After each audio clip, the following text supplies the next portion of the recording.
على أشرف الأنبياء والمرسلين أفضل صلوات الله وسلامه وبركاته عليه. أما بعد، السلام عليكم ورحمة الله وبركاته. twebaza Allah tabaraka wa taala ekyatuwadde obuwangazi kyagenda mu maaso n'okubaako bye tuyiga mu ddiini yaffe mu kitaabu siyamu, ekitabo ekyogera ku kusiiba, era nga abamanyi bagezaako abamanyi otwanguyiza irimu mu ngeri gye bagenda nga basengekamu ebitabo bino. Tujja kusaba omusomi waffe olwakadde akafunda tutandike okuba nga atukulemberamu, tulabe we tugenda okutambula leero inshallah. Bismillahi rahmani rahim. An Sahli bun Sa'di as-Sa'idi radiyallahu anhu anna Rasulullah sallallahu alayhi wa sallam qala la yazalu an-nasu bi khairin ma ajjalu al-fitra. Hadith eno eya Sahal bun Sa'di as-Sa'idi radiyallahu anhu twali tugitandiseeko wiiki ewedde, eyogera ku kwanguyiriza okusibulukuka. La yazaalu nnaasu bi khair ma ajjalu al-futur wa al-fitr. Abanadamu tebagenda kulekerawo okufuna mpeera ebbanga libamala nga banguyiriza okusibulukuka. Naye kibaita okwanguyiriza okusibulukuka tekiri mu kutunula waggulu gwe noga nti obudde butuuse. Kyategeeza kwe kuwulira omwazinyi n'oyimiriza by'okola, kubanga waliwo abawulira omwazinyi ate ng'akyagolola naga ajja kumala kugolola. Bamaama abo ebiseera ebisinga okwazinya kubasanga bafumba, basiika, basogola juyisi. Wali bamaama ya agenda otuuka mu biseera by'okusibuluka olw'okuba edda ali mu ffumbiro abaddugala, n'asalawo asooka anaabe atuule lumu n'ajja akereya okusibulukuka. Abantu baffamu balowooza nti okwanguyiriza okusibulukuka kulya nga obudde tebunnatuuka, oba gwe kutunulatunulayo n'ogaa nti nze okusinziira nga bwe ndaba butuuse. Kibategeeza mu kwanguyiriza okusibulukuka ye mwazinyi okwazina singa oba mu kifo ng'owulira omwazinyi. Radio stations, televisions mu biseera ebyekisiibo tuzeesiga nnyo mu budde obwo obw'okusibuluka. Singa oba owulidde sooka oyimirize by'oliko, kibaita okwanguyiriza okusibulukuka. Abamu agira n'ayanguyiriza ate n'alya mu kisiibo emisana nga ye abaze bibye, era bwe kityo n'okkereya ddaako. Kubanga okusibulukuka n'okulya ddaako byombirira ibaada era birimu empeera. Bwe tuba twogera nti omwezi ogwa Ramadan mulimu ibaada ezijjamu nga nnyingi ezitali myezi mirala, muzo mulimu okusibulukuka n'okulya ddaako okwa buli kanaku. Kati olaba okusibulukuka tulina okuwa ekitiibwa. Abaami abasinga asibulukira mu jaamu, mu takisi, mu toninyira, mpa ekigere, mama naaki.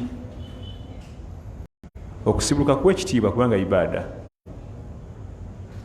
Omwezi ogwa Ramadan twandibadde okusibuluka kutusanga nga watudde eddakiika 2 n'osoma ku adhkar, n'okola ku tawuba, n'okola ku istighfar, n'osoma ku Quran, n'osoma ku duwazo. Waliwo ibaada nnyingi ezirya ate nga kaba kaseera ka bbeeyi, kubanga ng'eddakiika zisembedde okusibuluka kutuuke. Ke kamu ku biseera omwana okulirwa edduwa. Ffe tubeera mu traffic jam, tubeera mu paaka natulesindika, takisi tezimala, ate buli kanaku nga gy'obeera lamanzaani yatugwako bugwi. Tubeera mu paaka, mu jaamu, mu takisi, ku booda, n'enkya ne luli ne tufiirwa akaseera akafaanagana bwe katyo. Omwezi gwonna ne katugendako, ate nga twetaaga okukola tawuba, twetaaga istighfar, tulina ebyokusaba, tetuyimiridde bulungi, ffe kenyi tuli beetaavu, twagala kujja famire mu muzigo, famire egejja abaana bakuze ebyokusaba tulina bingi gwe kenyini okimanyi naye okusibuluka olunaku lwe tuli kimanya nti okusibuluka ibaada era erimu empira ezitagambika tujja kutuula wansi abakyala bo mu Ramadhan bakola gumu gokka babeera barihasinga kufumba baba mu rehearsals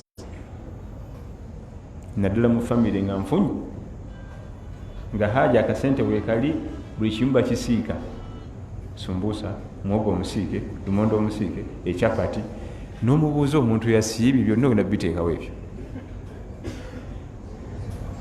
kati n'amaliriza n'alyoka akamula buli kimera n'akikamulamu juice obudde bw'okusibuluka ne bubayitako kubanga lumala aswiri nga yingira efumbiro bamala kwaziina n'alyoka ajjukira okunaaba alyoka agende mu kusibuluka omwezi gwonna n'abeeramu eyo life n'afiibwa akaseera ak'ebbeeyi ife tuba mu makubo mu jjangu bo babeera mu mafumbiro bwebabuuza manyi bakuddamu ti hajo engeri gyalina hakki ennyingi njala mukakase nti manyi ofumba manyi okukamula juice mukakasiza emyezi emirala olina emyezi 10 giri awo mikalu mukakasize mu egyo ofumba okuva kwaswiri mpaka magaribi mu myezi emirala niyo omwezi gwa Ramadhan okusiibulukuka ibaada eddakiika ezo ebula 2 3 2 15 10 awo wonna wa bbeeyi mu mwezi gwa Ramadhan neffe tetumanyanga nti akaseera ako ka bbeeyi naye kiva mu nteekateeka ng'ogenda okuyingira Ramadhan teweteekateeka era kyova olaba Ramadhan akaseera ako kakusanga mu jjaamu mu paaka omusajja omunaddiini osibulukira otya mutonnenyira oliti n'atandikira ku supu w'ekigere kiba kitegeeza Ramadhan yakuguddeko buga kale nno oba olumu twagenze kuziika naye nenkya neruli omusajja obuvunaanyizibwa osibulukira otya mu paaka mu takisi nenkya neruli tufiirwa nnyo akadde ako kubanga situkimanyi nti okusibulukuka ibaada ate nga ibaada nkulu nnyo era nabbi yagisaako essira n'atusomesa byetutandikira nako nga tusibulukuka ewaka bafumba ebintu bingi nnyo naye bwobanga osibulukuka tandikira ku ebyo nabbi sallallahu alaihi wasallama bye yasongako yatusongera ku ntende attamuru yentende yakava ku muti naye wante tesula kugifuna eba egonda nnyo togaaya na kugaaya onuna bunungi ensigo negwa wali yota ttamuru kati entende obutonde bwayo Allah agikola ng'erina preservatives zirimuyo muli teringa muyembe oba eryenvu buli weva ku muti neraba nga tekozesebwa nga tandika okwetereka ereme kwonooneka ebirungo birimuyo muli saate eryenvu bwiraba tolikozesa lyolivunda buvunzi kati entende eno mu bimu byekozesa ebigikuuma kuguma nefuka ng'ejjinja kati ffe zigenda otutuukako eno olw'ebbanga ezimala mu kkubo naki ziba zimaze okuguma nga zivudde mu rutabu yeyakava ku muti egonda tamuru yeyekaluba ekutuukako era Allah nti wahuzzi ilayki bijidhi nakhlati tusaqit alayki rutaban janiya byali agamba Maryam nga alumirwa olubuto lumuluma olw'omwana nabbi Isa alayhi salam yamugamba nyenye omuti kuveko rutabu yentende refresh ebeegonda nnyo teyetaga kugaaya bwevaayo ku muti neyeraba nga tebagikozesa nga yetereka era bwe batefunye buzibu ewangala emyaka 10 ng'ekulindo gyogirye emyaka 10 bweddu ng'eri awo ate 10 bwe kiggwako netandika okulowooza ku byokwonooneka amakulu ekongera ne extra time ya myaka 5 singa terumbibwa mazzi terina mukwano na mazzi oba ebiwuka ebigirya wegitereka obulungi emyaka gyo 10 ng'eryawo Allah yagikola ng'erina ebigikuuma nga teyononese neyawukana ku bibala ebirala bwekituuka okuba nga olina okukirya n'otakirya mu nnaku 3 dustbin kubanga kyo yabiwa birungo bibikuuma. Kati mu bintu byonna bye tulya mu nsi muno ekiriibwa mu biriibwa ekyasinza okubeera n'ekisa eri omwana Adamu y'entende. Buli wetuuka mu mubiri gwe n'ekisa kingi nnyo eri obulamu bwo tekosa nga birala. Olw'okuba okuva ku makya obeera tunalya kantu kyava tukwiza okutandika nayo. Abantu batandikira ku nnaanaasi ejuda asidi kati netuuka eyo munda nga asidi musufu ne basooka ate omubiri ne gusobola kutandika okulanagana n'asidi muwozaawoza bamujungulule omuyemba asidi. Nina sheekhu wange bamuyita Dr. Shuaibu Semwemba yanga nti bw'olabanga Nabbi sallallahu alaihi wasallam alina waasonze bw'ati tojjangawo amagezi kubanga asongawo lwa nsonga yatusongera ku ntende rutab eri fresh bw'aba tofunye rutab tamuru yaffe ffe wano tulya tamuru kizibu okulya rutab ebbanga lyemala mu kkubo ekutuuka ekkubo bimaze ofuuka tamuru nga tandise okwetereka ereme kwononeka. Kaakati ate mu binywebwa byonna ebikamulwa mu buli kafankunaye yenna amazzi agali plain ge gakyasinza okuba n'ekisa eri omubiri gwo. Era bw'ataafunanga sallallahu alaihi wasallam mtende hasayati mimma yasukangayo emimiro gy'amazzi agali plain. Olaba gwe kennyini oba mu kibuga n'owulira nga oyagala kweyiwako ku mazzi era bw'ogeyiwako noga nti pulira nteredde naye ng'ogayiye ku ngulu ate olwo munda ogayiwa buyiyiku n'okungulu n'owulira ng'ozeewo naye ate munda muli mu butonde bwaffe mu lubuto mu biwungo eno munda. Omusiibi atandikira ku bintu bibiri nabbi byatulondera sallallahu alaihi wasallam bibi kyasinza okuba n'ekiisa.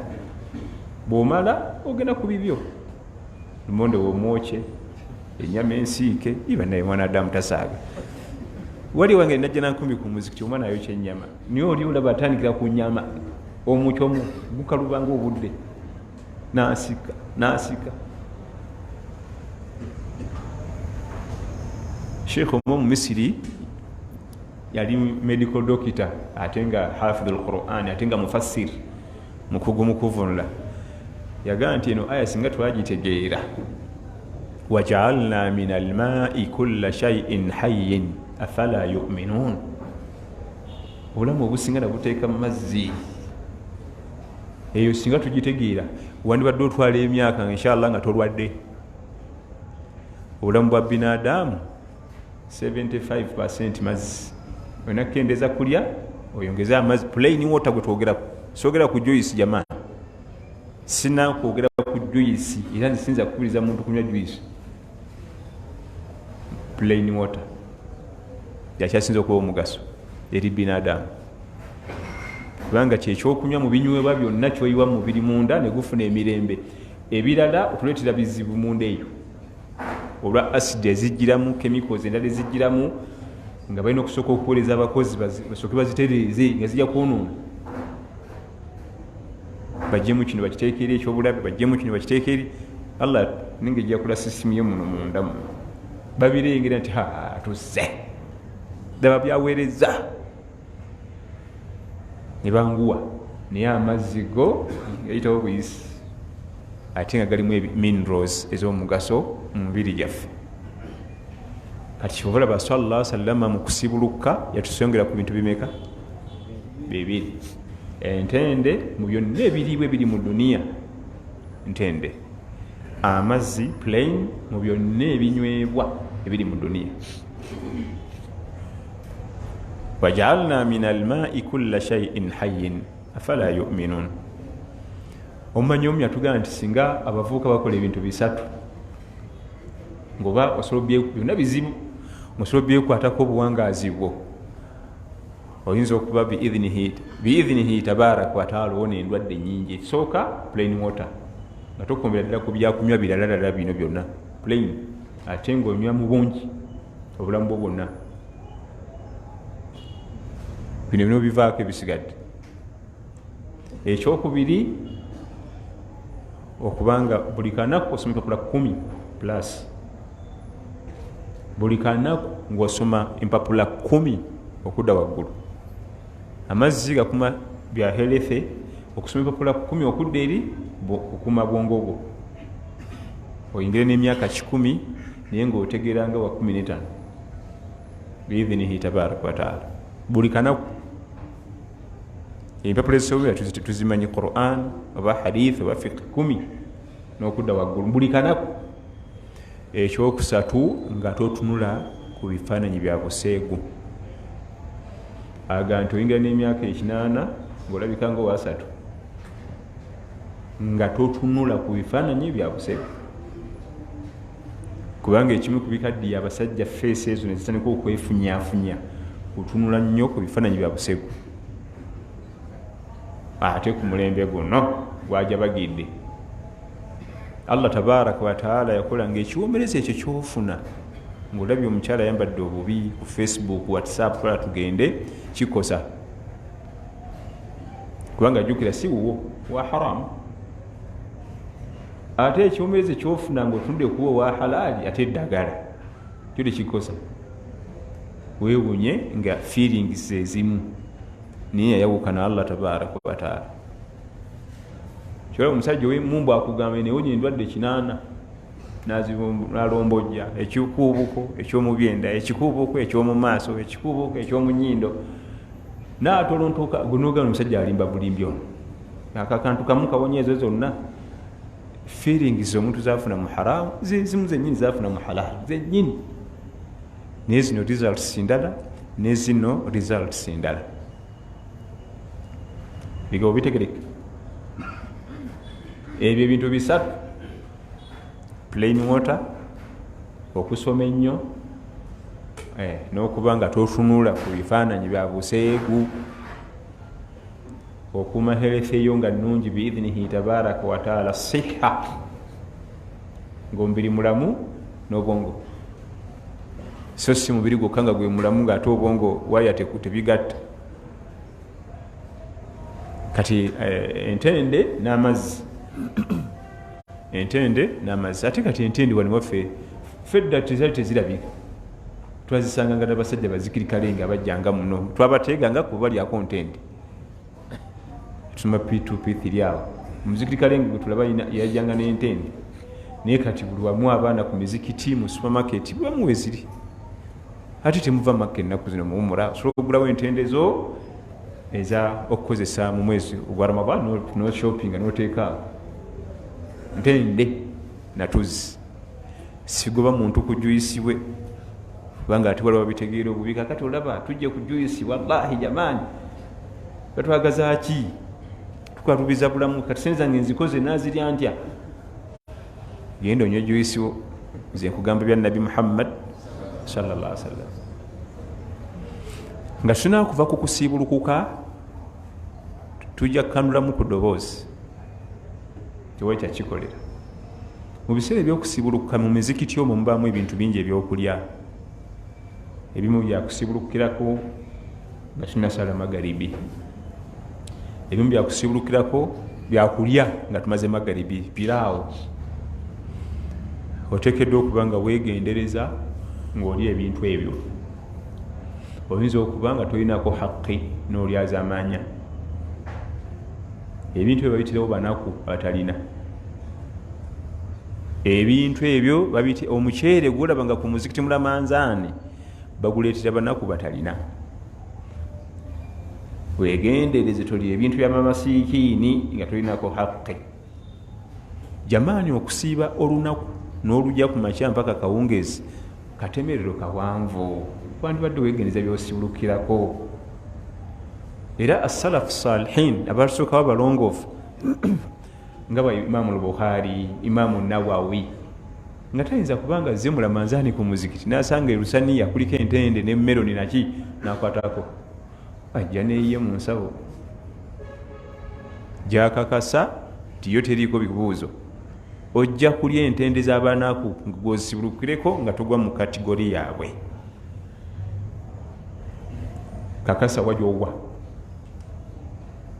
ojja kugenda olya pirawo w'abanaku ku muzikiti atoddeeko tunke najati nga naye yafumbye eyembo atokkuse nga waliwo abagenzi okusula enjala kubanga nze ndi imaamu tulinayo abantu nga kapiraawo ako bwakalya ku muzikiti olina omugulira capati yaddaako kati ate gwokalidde tafunye ate ozzeeyeko yumba najati yafumbye eyiye waliwo oleteddwa obuzibu. Imaamu nze sifunye mukyere kati bonompa bupi capati yaddaako sijja kusobola nsooka ongulira emmere.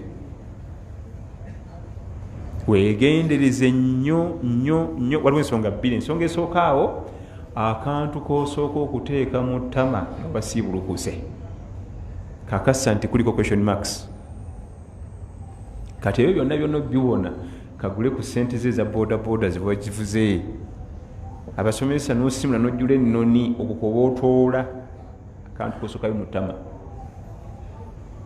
Ffe tuli bakozi ba musaala so si kusanga bintu awo. Era kyolaba bali abatusooka balongoofu lwaki buli kaseera tubaddiŋŋana asalafu salihin beegenderezanga. Imaamu Nawawi mbwakwate mu lusaniya mu muzikiti lw'omukyera nankani ajjeko entende oba meloni abadan nina eyange wano twalira bali tebalunafuna bo bali bamanyi ojja kulya ebintu nga tolinako haqqi sooka manye woogwa oli yanga nti kati omukyere gugenze kudiba ku muzikiti nomuganga gudiba gulagawo gwe guteekewo olabe tegusobola kudiba sikirabanga nako nga gudiba gutya kubanga banyinigo bo tebadibya. Omunaku mbwe emmere enemeddewo eremera bwetya era bweremerawo agipakinga tewali omunaku alimu emmere ku sowaani era boolaba balemwa nagira nasindika eri bakutakuta dda ne zapatayiti zaafa bamala zigulira makerenda. Omunaku tafa apatayiti. Omunaku tayinza kumanya mbu oba omufumbi mulungi oba mubi bafumbi mwabajja omukolo gonna bagusse ng'omanya bagagga bakuta dda. Zino omuvuka nga nfumbira ku mikolo afumba bulungi ojja kujja nku ennamba ye ng'omanya. Omunaku tamanya nga konti ono yafumbye bubi oba bulungi buli kyonna kibamuteeka mu maaso kiba kiki kirungi. Eyo ensonga yakwegendereza mu mwezi ogwa Ramadan al mubaraka mu mizikiti gyonna kibamu okusiibulula piraawo abamwali sooka omanye wawoogwa kubanga oyinza okulya ebintu by'abamasiikini. Abamanyi abamu bagamba ekyo kimu oyinza okulya eby'abamasiikini nga tolinako haqqi. Ekyo kimu. Ekyokubiri ebintu bino eno saddaaka wewe value. Oyinza okuba tuli mu balya saddaaka oyinza okuba tuli mu bantu balya saddaaka ebangako nno saddaaka ewera naye kiba kukyamenvu kubanga saddaaka ne zaka bali abagagga baba banaaba wala banabire mugwe banaaza ssente zaabwe ziveemu ekko ne baliira eno. Kyobola bannabbi bonna tebalya zaka tebalya saddaaka batukuvu ba ambiya alayhim salam bonna era mu bitendo byabwe tebalya zaka tebalya saddaaka ne famirizi zaabwe. Aba Fatima ba Aisha mukyala wa Nabbi sallallahu alaihi wasallam bazukulu wa Nabbi Hassan Hussein tebabikumbako si birungi. Niyo inawe emitwalo gye esatu wano gijjo teryakubanja kapirawo kano kalekero yatalina amuwadde 10 yaga nti esatu gyange ngiseevize tamanyi nti ate ayingiridde ebirala okwo kusiibulukuka kwegendereza kubanga akatemerero kawanvu okuva ku makya okugusa olunaku awo ate leka kulutattana ng'oluteekamu ebitategeerekeka. Nva ku nsonga eyo nga kakasa nti bw'obanga ogenda okusiibulukuka kakasa nti kyosooka okuteeka mu ttama omanyi ensibuko yakyo. ye Imaamu Maliki mu kitabo kye Muwatta agamba bw'oba tomanyi kireke osibuluke oba tewali sibuluka n'enniya kubanga osobola n'okusibuluka n'enniya kubanga tokkirizibwa kuyingira Salatul Magharibi nga tonnasibulukuka kitamwa okuyingira Salatul Magharibi nga tonnasibulukako akatuna ako akasookerwako bwe bibula leeta enniya nti nze nsibulukuse kati mukime swala naye ng'osibulukuse na nniya okusinga okuteekayo akantu mu ttama ng'ate okiyama kakunnyonnyola enjala ekulumye ennyonta ekulumye ogumiikiriza olugendo lubadde luwanvu ate otuke kuya omulukiyama ng'olunaku luliko question mark tanti bewasibulukukirako biriko obuzibu sokodde wano abo bata salafu salihin tamala galya n'abaana bano abali mu Saudi Arabia obutototo newunya training gye babuwa obuto myaka 5 7 9 tulebeko enfunda eziwera nikakwewunyisa lumu twalina Sheikh Muhammad Kiseka Al-Hafidh tuva kugula bitabo naye nga emmotoka eri walako byakusomba oteke ku motoka niwajja akalenzi myaka nga 11 10 ikasitulirako tukomawo tukima naye ndaba nga kakoze omulimu mulungi naye nga tukawayo ku ssente nizirayo liyale 10 tuzikawe kanga nze noonya jjana sagala ssente omwana w'emyaka omwenda omumanyi kukugula kabalagala ne sweet n'amandaazi nekazigana nekeekyanga n'okwekyanga bubi nnyo kumupa ssente zaki nze noonya jjana njagala Allah mpe jjana saasudde ebitabo kumupa ssente ninga nti abange yekyanze kya lyali 10 sente nyingi onywera ddala ecupa za soda zo nga 10 olyako n'ekyemisana ate nga n'enkoko kweri yagana nze noonya myaka egyo noonya kiki jana saagala sente nimbuuza training bagijjamu nzijagala nnyo okulya baga bimere migatigati basimamu enkoko wakati awo naki bimpomera nnyo naye lumu nali nsibye ngenda ndye baga ensi ziri ezakula waliwo bebatunda emmere nga yo yateekaawo tewali wakutuula teekaawo ate nze sinagendaga nenfuna wentuula kumpi awo kati mba ntudde waliwo akalenzi katuddawo myaka nga 6 nga kantunulidde nindowooza enjala ekaluma nenjuzaako nenkawa nekagaana nindowooza kaganyerwa kuba ndi muddugavu nabirumyeko nenzirayo sente nenkawa Allah kumbe ngenda kutabula eduniya nze sitwala zaka sitwala sadaka nze ndi musaudi ana saud asli nze ndi musaudi qoho kyesamanya nti taata waako yali akala essaawa naye agenze egula baga wali kadirisa nenva ku mwana taata waako bwe yaje ngamugamba nti wano waliwo omusajja muddugavu talina sente mwavu sooka omu sente ne bampa sente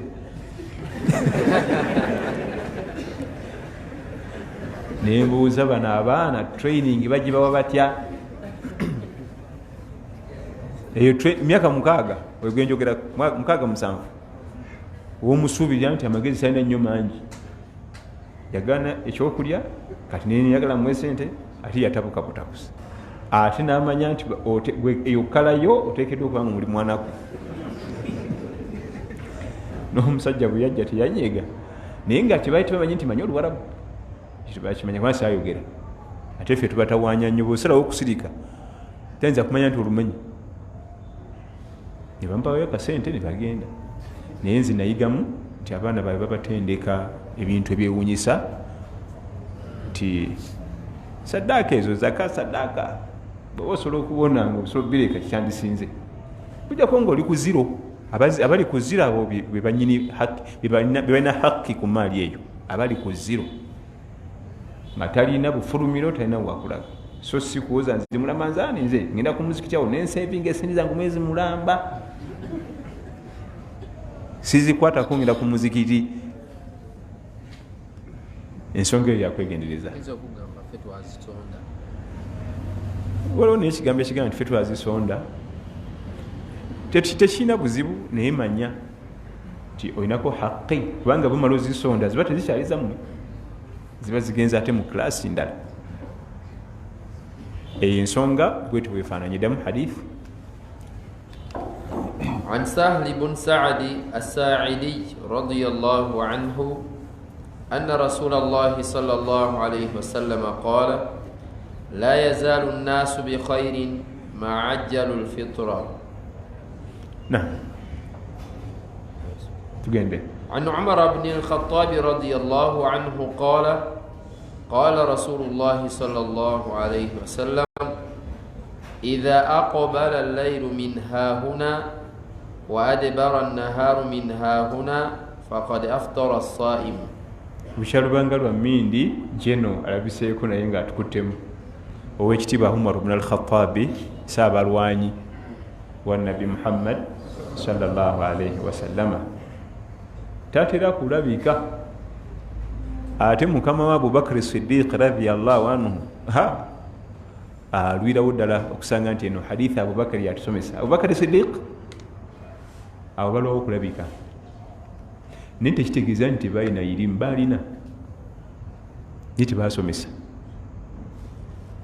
era bosinga okuwulira abo Abi Hurayra, Abdullahi ibn Umar, ibn Abbas, Anas ibn Maliki bali baana bato. Nabbi we yabeererawo bali bato, bali ba teenagers.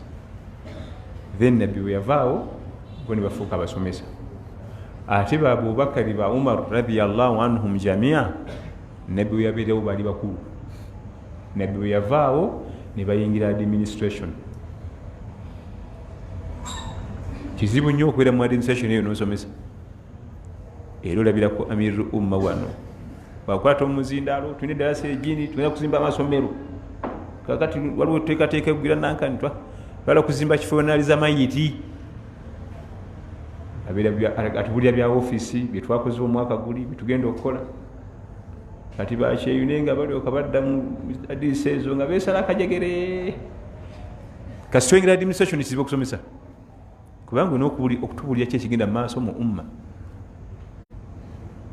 Kati kyola ye ate Abubakari alwawo okulabikira ddala ng'asomesayo hadithi kubanga mukama wo olwafa sallallahu alaihi wasallama n'atula ku steringi atulwa gitulako nga yatandikira mu bizibu abayise bannabbi. Muhammad adda ali emmere baba afudde naye kati ntufuuse nnabbi wabo nga ino balwanyisa zikikyaddamu kuleeta zaka gwembadde njiwa afudde abo nga ino balwanyisa nga bijja kuleeta obuzibu mu umma.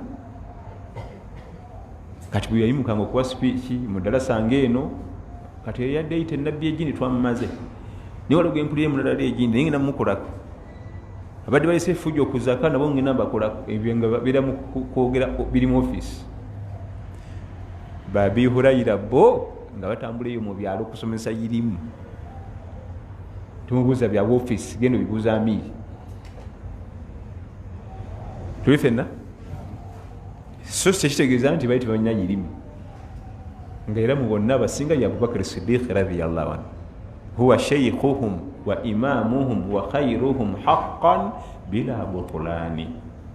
Abubakar Siddiq ye seeka w'abasahaba, ye imamu w'abasahaba, ye mufuti w'abasahaba, ye mukulu w'ettwale. Buli kitiibwa ky'omanyi ekiri mu busiraamu Abubakar Siddiq akirina radiyallahu anhu haqqan abuge mazima bila butulani temuli mukashamu n'akamu. Ebyo bitibwa bya Abubakar Siddiq ye imam ye amiru ye sheikhe ye mufti mukulu wa twale country sheikhe nani regional qadi byonna district qadi ate nga regional qadi byonna bitibwa bya Abubakar Siddiq radiyallahu anhu. Yasomesa naye ate munono ye jeno bano munamaje Umar ibn al-Khattab radiyallahu anhu ye yasomesa era yadisize ziwera eza Abubakar teziwera na 18. Abubakar Siddiq radiyallahu anhu bana basajja bali mu mitwalo na mitwalo naye ate ye owekitiibwa Umar ibn al-Khattab alinayo kweziwera. Umar ibn al-Khattab munamaje omulwanyi namige enzala y'omu Makka agatta kabira ne Nabi Muhammad sallallahu alaihi wasallam basajja ba Quraish bal abasajja ba nabbi bonna abana Abubakar Siddiq, Umar ibn al-Khattab, Uthman ibn Affan, Ali ibn Abi Talib radiyallahu anhum jamia, bonna bakuraishi bava mu kabira egi ne mukama waabwe ate bafiira ku myaka kwe yafiira sallallahu alaihi wasallam nkaaga mwegi. Umaru yafiira ku myaka 63 ya mukama we tiyamuyisa. Abubakar Siddiq radiyallahu anhu yafiira ku myaka 63 ya mukama we tiyamuyisa. Ne Umaru bwatyo ne ye Uthman yayitamu ate ne Ali nafiira ku ekyo tebayisa mukama waabwe 63. Umar ibn al-Khattab radiyallahu anhu toyinza kumwogerako otandikirewo okomewo. Kitawe yamukuliza mutale ng'akwata nsolo nkambwe asobola okuba n'omutima omugumu. Kati omuntu akwata tayiga bwamutuma omuntu bamutumye munwe gwa bogoya. Kitaawe yamukulizanga mutale eyo ng'ayagala abeere munnamagye omulwanyi omugumu atasaaga, kumba ate agenda kugasa umma ya Nabi Muhammad sallallahu alaihi wasallam. Era ye mulwanyi ebitagambika. Yakeerewa mu bonna basahaba abana yakeerewa okusiramuka kubanga yajja wayise emyaka 5 naye obuweereza bwe Allah namusasa naweereza ate nabeera namba 2 mu umma, naye yajja wayise emyaka 5 nga nabbi yakola ddadda awa ali myaka 5 nga Umar ibn al-Khattab radiyallahu anhu waga nti la ilaha illa Allah byebiki ajala al-alihatan ilahan wahidan bakatonda bafe bano bonna banje bafulemu omu Muhammad asaaga busaasi sisoboka. Inna hadha la shay'un ujab, songa yewunyisa nnyo bano bonna bakatonda baffe mbu ali omu yakeerewa okusiramuka emyaka 5 nga tajjanga. Abubakar namusooka, Uthman namusooka, Ali namusooka, Saad ibn Abi Waqqas, Az-Zubair ibn al-Awwam, Abu Ubaidata Amir ibn Jarraha. Simanyi tukyali ffenna oba nsigadde bwomu singa ebadde layinapu ya mupiira singa bannegaseeko dda eyaseno ebigambo birabye. Umar ibn al-Khattab yakeerewa okusiramuka naye ate Allah namuleeta mu kaseera we twali tulumusuubirira n'atwegattako natula shahada neegatta ku Jeno Hamza ibn al-Khattab ibn Abdul Muttalibi nabbi n'afuna bajjeno 2 Hamza ne Umar. Ezo nsolo bonna bajja mu kaseera nga kaliraniganye. Enjawulo wakati wa Hamza okusiramuka kwe ne Umar lunaku nga 3 zezayitawo. Hamza yasookayo, Umar najjenge nga wesinaku nga 3 n'afuna bameka. Era abalabe ba Nabbi sallallahu alaihi wasallam baatya oli okujjako empologoma 2 n'azikujjako n'azitwala bakoseza nnyo kubanga ye Hamza nga yabogodde bubogozi n'abadde balwana babivaako bubi. Nti musajja wuyu tujja kumusobola radiyallahu anhum jamia. Tetuna bye tuyinza kwogera ku mwami ono Umar ibn al-Khattab olwakadde kubanga ye alina mujalladu mulamba pages nga 4 kwogera ku muntu Umar ibn al-Khattab radiyallahu anhu. Kati bayingiza mu kirala kati omutandikira wa omukomya naye mu bimu bye tutenza kuyisaako maaso alina sentences yakolanga. Yali weyabeerera amir wa ummeno yagendeyo mu Rome okukyala naye nga bagenda kula mu ddungu. Abu Ubaida Amir ibn Jarrah n'amuwerekera naye Jeno ne balwa mu ddungu omwo ne bakyafuula ne baguba bagenda kusinkana bakabaka bambadde batonya mooli bambadde zaabu. Kati baba natera okutuuka bebalaga ne basanga ate omugga ne baguyitamu ne baguka eri. Kati omuntu abadde addugala ate bwalinnyako mu mazzi ne gamusammukira guja bagira. Bamala okufuluma omugga Abu Ubaida muga nti Amiri nti tulina kusinkana bantu babbeeyi bakabaka batulinze meeting gye tugendamu tuyite mu katale tuguleyo ku ngoye endala nera bwe tufaanana. bakabaka begindi bakatikiro basajja abakulukulu ababiyitibwa mu lubiri yamugamba nti gwe ssebo a'azzana Allah tabaraka wataala yatuwa ekitiibwa bil islam na ddiini ya busiraamu ke tunatandika okunoonya ekitiibwa mu birala ekitali ddiini ya busiraamu agenda tusula ebbeeyi tugende nga tufaanana bwe tuti ekitiibwa kyaffe kiri mu ngoye tutwambale tutonye mooli nga bali nga baddugala era batuuka mu meeting abakulu ne babuuza nti bano beda betulinda ti mukama waffe beebo bano tubeebo ezo empologoma za nabi Muhammad sallallahu alaihi wasallam zetulinda zeezo ng'oli ayinza okugamba nti mugire engatto zaffe muzirongoosawo musimule naawo tujje ega nti abo babitiibwa nnyo wedde batuziza bwe yagaana ogula engoye nga ne sente yali azirina ate nga bwova ku mugga gwali bayiseemu oyita mu katale olyoka oyingira olubiri yagaa nti ekigambo ekyo nkijjukiza omwoyo gwange n'ogugwo Allah yakuwa ekitiibwa kuteeka ddiini ye mu nkola koolitandika okinoonya mu birala simanyi politiikisi simanyi bikoze bitya tojja kubandalayo wansi akikuwadde lwa la ilaha illallah eyo sentesi yagikola ejeno owekitiibwa Umar ibn al-Khattabi radiyallahu anhu enzalo yo mu kibuga Makka al-Mukarrama era bamuzika kumpi nnyo ne mukama we sallallahu alayhi wasallama Umar ibn al-Khattab ne muwala wafumba makaago aga nabbi sallallahu alayhi wasallam tumala okufuna okwazina inshallah taala. Allahu akbar Allahu akbar ashhadu an la ilaha illallah ashhadu an la ilaha illallah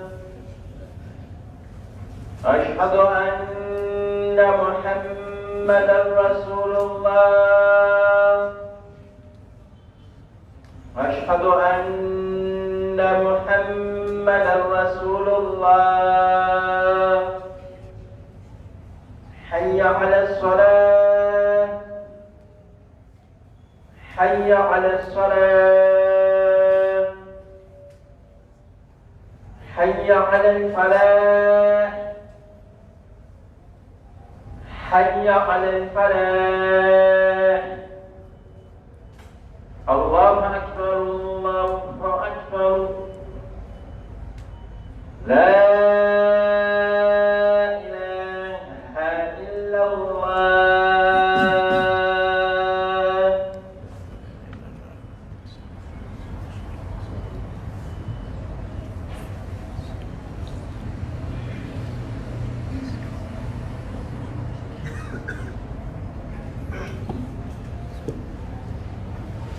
Barakallahu fikum wa jazakumullahu khair.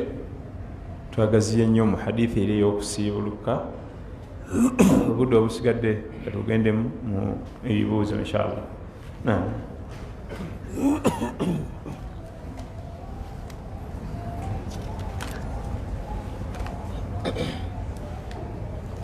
Assalamu alaikum warahmatullahi wabarakatuh. Alaikum assalam. Ndi muwulu abaana ennyo okutereeza eddiini nga nfuba okunoonya omukyala base, naye muwala wa mwannyinaze azaalwa kitange omulala ansaba obufumbo nti ye musalafu swalihiina. Mashallah. Omusiraamu tekikkirizibwa, naye nze nkyesiseemu okukikola ekyo nyamba. Ogamba nti musalafu salihin, ekyo tusaba busabi Allah tuteebese ekyo, so si nti tukyekakaseeko. Tusaba busabi Allah atuteebese tube nga tuli ku nkola y'abo abatusookawo abalongoofu. Ekyo kimu. Ekyokubiri, waliwo ebintu ebimu nga ekituufu obusiraamu bubikkiriza naye ng'ojja taataaganya, ojja kutaataaganya famire, kkiriza nti ekyo weekiri kituufu obusiraamu bukikkiriza naye mwe mujja kugenda babiri babawoowe ole kirina abantu abamugwa mu shiriki omwana atuwe mudde omwana kubanga abantu baffe tebannasoma ddiini kiwanvu ffenna nga bwe tudde wano bwe tuli famire zaffe ze tuvaamu si ze ziri awo nti babitegedde okutuuka ku gwe kuleva okwoli oliti tobakakaatikako nnyo mateeka nga tannaakutegeera kati ngaekyo kisoboka n'ofuna omulala wadde nga kikkirizibwa naye sooka omuleke olw'ensonga olina tabula famire oluusi eyulike namu okuliko abakuwagira kuliko abatakuwagira olwo oluganda olukutudde n'ebirala imaamu mukyala wange bw'alya haramu n'ayonsa omwana wange omwana naye abalidde haramu abasookawo balongoofu nabbi yennyini sallallahu sallama yatugamba ebigambo ebyo mu hadithi empanvu naye bwe yali esembayo wansi ngaeggwaku naga nti waghudhiya bilharami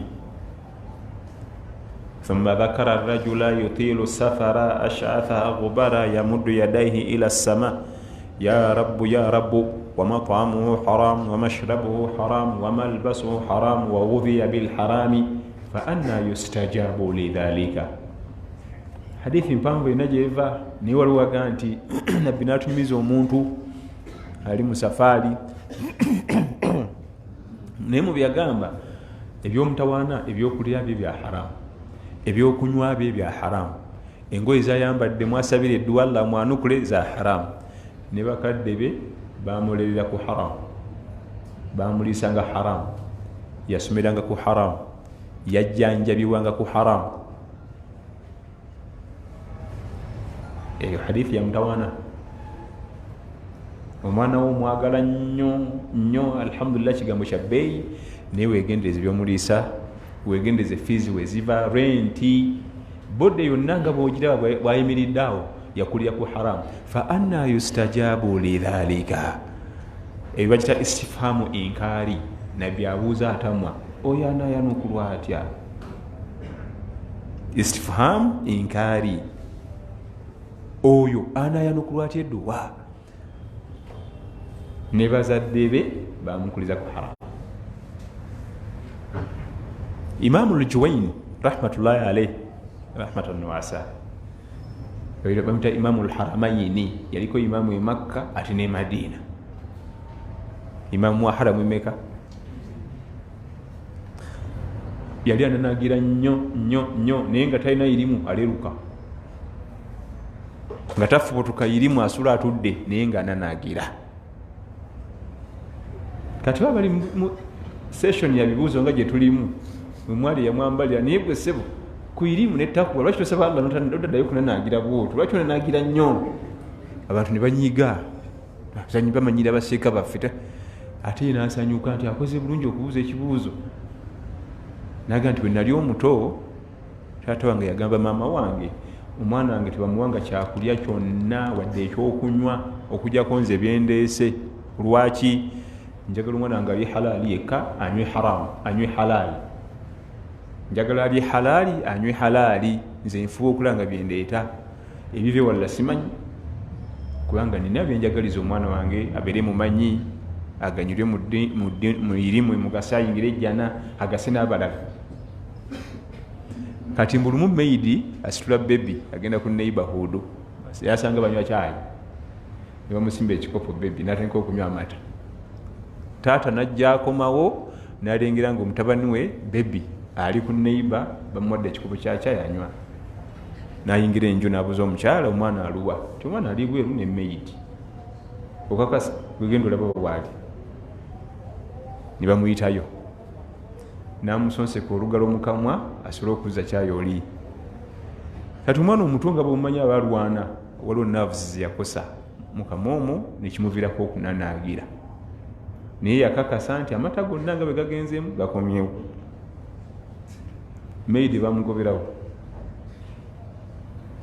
meidi bamugoberawo omwana ono nze nakugamba kati baneiba simanyi gye bajja byakulya byabwe ono omwana agenda kubeera mumanyi wa umma era yali mufuti, yali qadhi, yali imaamu, yasaze Makka nayo yasaze Madina, bamutanga Imaamu al-Juwayni, y'omu ku bamanyi abakyasinze okuba abamanyi mu irimu ng'ate baliko obulemu ng'ananaagira, rahmatullahi alayhi rahmatan wasa. Kati okuliisa omwana wo haramu, okunywesa, okuyonsa, kubanga omukyala byalye muva amata g'omwana, byonna bikosa mwana. Kati ekibuzo kiri kimu, nze kati kitange nandibadde mubuuza fees zino ozigyewa nga sinyagenda ku ssomero, sincerely speaking, sooka ombulire school fees ozigyewa. Tekisoboka, pozi onoonya miggo. Ye alina okimanya nti bwenkola bino nkosa future y'omwana wange. Waliwo abazadde ke balinaako omutawaana, ateeka omwana mu ssomero, fees ne zeetuuma, bw'alaba zeetuumye nnyo nga takyazisobola ng'amukyusa ng'amuteeka mu ddala. Abasomesa babanja omwana wo teyasasula, abakawunga babanja ku kyuma egye bakubira akawunga, ab'ebijanjalo babanja ng'omutute mu ddala. Eyo future y'omwana oyo egenda kuba etya? Abo bangi nnyo bali bazingire miliyoni 5 ng'ate baba asabe ewapya bajja mujjako emu 8 ng'agenda ewapya. Ezo nziwonye, toziwonye, zigenda kubbulukukira mu mwana wo mu future gy'alaga. Era abamu bali mu duniya muno nga babonabona ne duniya eno nga musajja tulina buzibu mukazi wattu, bazadde baleka amabanja banja ne bageepena ne bagadduka, tegakyamanyikidwa nakumanyikwa, kati nga gweno gatuulamu. Kati nze binkwatirako wa tewali naye yakozinga problems kati zeetiike. Basomesa tebafuna musaala, yayota amasanyalaze, yanaaba amazzi g'essomero. Jukira nti ku ssomero buli kimu kyakusasula ate mu bungi. Amasanyalaze gakusasula mu bungi, amazzi gakusasula mu bungi. Naye yamusiseeyo amututte wala aplayinga smart, mbu yali smart nnyo. Kati omwana naye agenda kubeera ddate. Bwebeera smart weeyongereyo, omwana agenda fuuka ddate. Bw'oba omugyeyo ku ssomero yogera n'abantu oleetenga akasente mpolampola okamaleyo. Kibi nnyo nnyo nnyo. Omusajja oyo omusomesa nannyini essomero musaasire. Omusomesa wa biology tafunye musaala, owa chemistry afunye ekitundu, owa hadithi yenno wali ffe tebatuweera ddala. Ab'eddiini simanyi kulana hadiisi, gwe aya za sabulu ozimanyi, wasubiru waswabiru, kakati mugenda kuŋŋamba ki? Owa chemistry yamuwayo ekitundu ajja kudduka, naye ffe era omuwali modduka olaga abaana ba umma ng'otuula akanzu nga kayulika. Tozannyiranga ku fiizi za ssomero kubanga oba okosa ebintu bingi. Omusomesa wa chemistry alina famire eka eri yonna ogikosezza. Olite kati ye Imaamu al-Juwayni kitawe batunkana ekitawe ng'amugjayo amata agakomyewo n'akonakona ku naavu. Omwana yali atandise okwogera, kati bagenda okulya ng'ayogera nanaagira, kumbe yali amaze omukosa. Yali atandise okwogera obulungi nanaagira, obulamu bwe bwonna yananaagira, naye taata bye yali abala yabifuna. Era bagamba nti okumanya obulyaza amanya bubi, akoko kake yali anywedde amata agatategeerekeka kaali kakamukosezza. Ebyo byonna byoleeta ennyama eyingidde waka batta biki migaati, tewali buzibu bajja kubirya, naye okosa future zaabwe. Era nga bwekiri nti gyokumya okuliisa abaana bo ebya halaali, olina bye bazimbira mu future, obazimbira future ennungi buli wobaleetera halaali. Nga bwe kiri nti owa haramu abakosa n'owa halaali abagasa. Ne bwatuuka nga bamaze okugaba omulimu baga nti mumunoonyeze mufune wemute, era bosanga abanyumya nasanga bamaze okugaba naye wallahi Allah nansaasira, bali bagaddewo. Naye nga buli ajja kujja nga n'ebintu yabiyita ne makisi za waggulu, wagenda edda tewali mulimu wa kyokka nga teweegiri. Abaana baffe tubaagala. Ekibuzo ekisembayo ssebo, okusumagira kumalako wudu?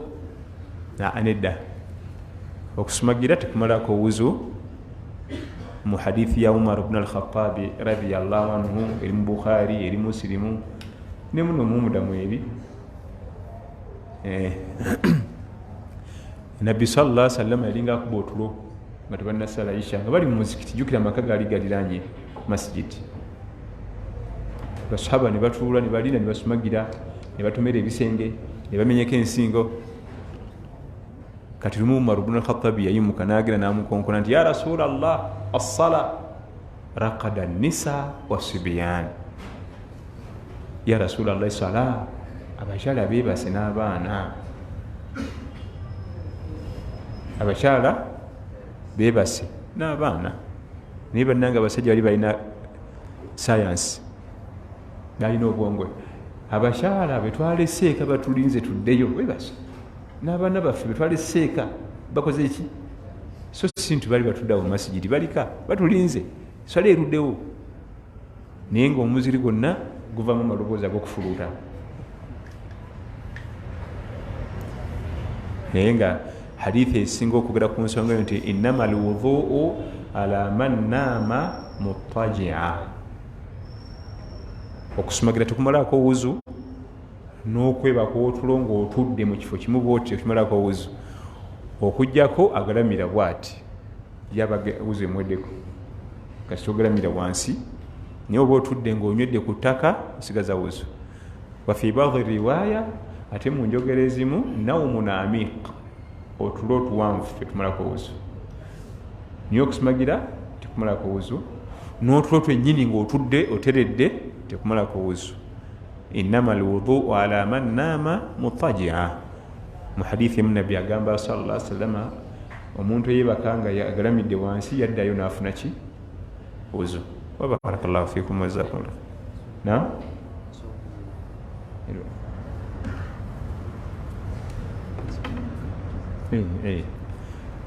kakati mbadde nerabidde okujuguza ensonga eno ntonotono. Emitimbagano gino emisomo gyaffe gigenda ku accounts ezimu eza Facebook. Nze sina Facebook page naye waliwo eziriyo mu mannya gange.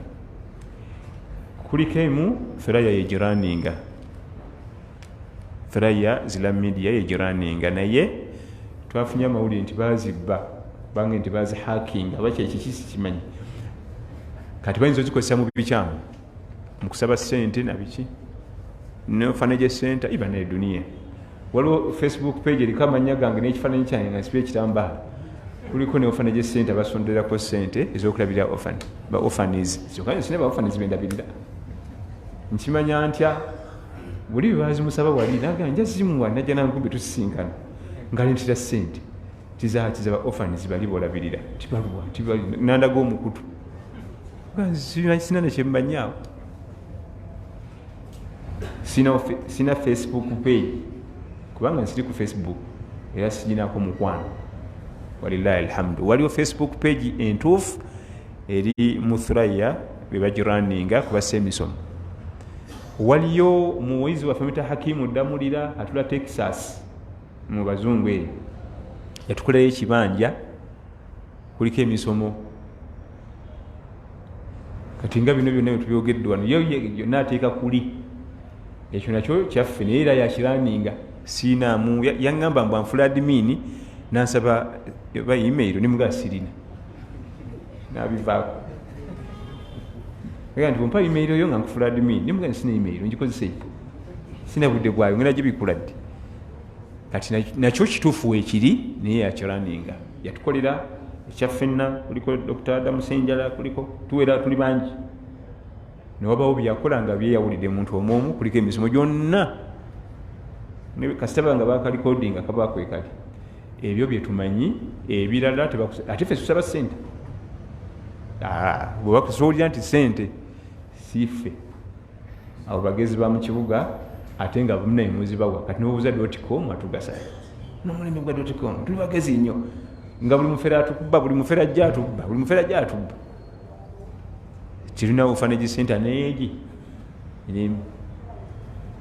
abagenda basaba ssente ofanage center ya Imam Kyeyune sigirinaayo bagezi bugezi ate bazifuna era bazitwala naye abazibawa katubasabire Allah bawe empeera bambi babawayo na niya nnungi naye namwe jamaani mulekeraawo nze kijjamu nge nti katirika sukaali omutwalo gwange ninakuwako 5 wadde nange siri bulungi okusinga okulimba olya haramu. olaba Imaamu Lujuwaini yanywa bunyututa tutono yavamu kunanaagira. Assalamu alaikum.